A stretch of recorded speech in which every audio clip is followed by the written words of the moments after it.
Well, it's our top story this morning. World leaders have called for calm after Israel has vowed revenge against Iran after drone attacks on Saturday night. America has told Israel it won't participate in retaliatory strikes. On Saturday, around 300 missiles were dispatched by Iran, 99% of which were claimed were brought down before entering Israel. The Prime Minister, Rishi Sunak, yesterday confirmed the UK's involvement in shooting down many of those missiles. I can confirm that our planes did shoot down a number of Iranian attack drones. I don't want to pay tribute to the bravery and professionalism of our pilots flying into the face of danger. And just a short moment ago, we spoke with the Shadow Defence Secretary, John Healey. We stand by the right for Israel to defend itself, and we'll step up as we did over the weekend, and just as we would with other partner countries like Jordan and Iraq in the region. Let's get perspective on this from our Home and Security Editor, Mark White. Mark, good morning. Saturday night, now Monday morning. Where do we go from here?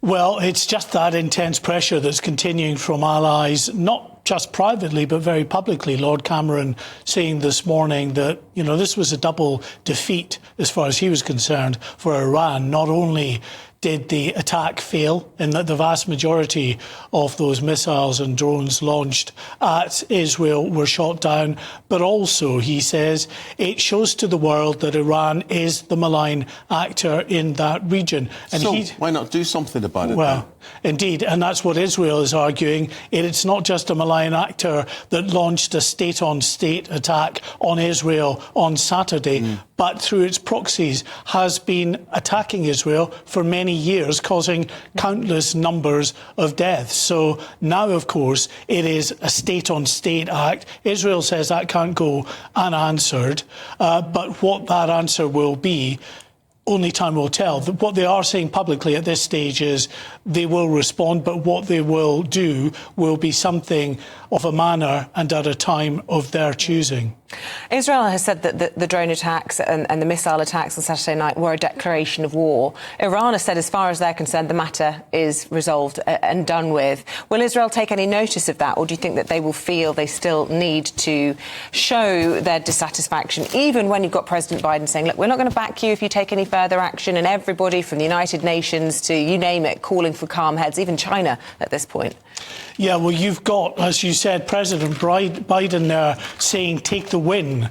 It's the fact that it wasn't just the US, but also the UK, Jordan and Saudi Arabia in that region all coming together and showing support for Israel and taking down those drones and taking down those aircraft in that area as well.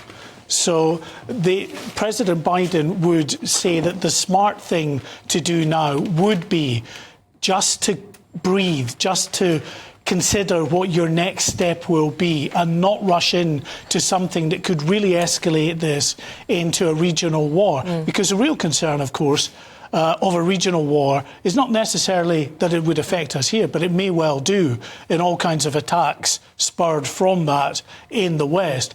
But there are many interests for the UK and the US, other Western allies in that region. We have bases in that region as well that could potentially, and diplomatic missions that could potentially come under attack. I have no idea how big a military strength Iran is and why people are so frightened about dragging them into conflict.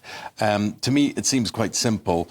They attack you, they give you a bloody nose. Well, the very fact people say 99% of these were brought down, whether they were, whether they're not. They fired so many ballistic missiles and drones into somebody's country. Are you kidding that they get away with this? So how big is Iran? How dangerous is Iran? It is dangerous. I mean, from its aerial point of view in terms of its air force, the aircraft it has, F-15, old aircraft that aren't up to much and would not match Israel's air force. But what they do have is the biggest stock of ballistic missiles in that region, some 3,000 ballistic missiles, and many times that number of cruise and other missiles. And then the drones, the Shahed drones that they've been sending off to Russia to take, for use in Ukraine as well. So Add to Iran their proxies. You've got Hezbollah in southern Lebanon, you've got the Houthis in Yemen, you've got other groups out of Syria and Iraq, all potentially that would come into the mix if there was a regional conflict. I say come into the mix, they're already there. Yeah. The attack on Saturday night also saw missiles and drones launched from southern Lebanon, from Hezbollah,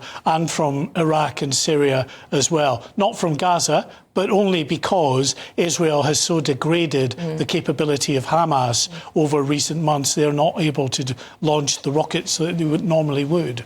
OK. Mark, thanks very much.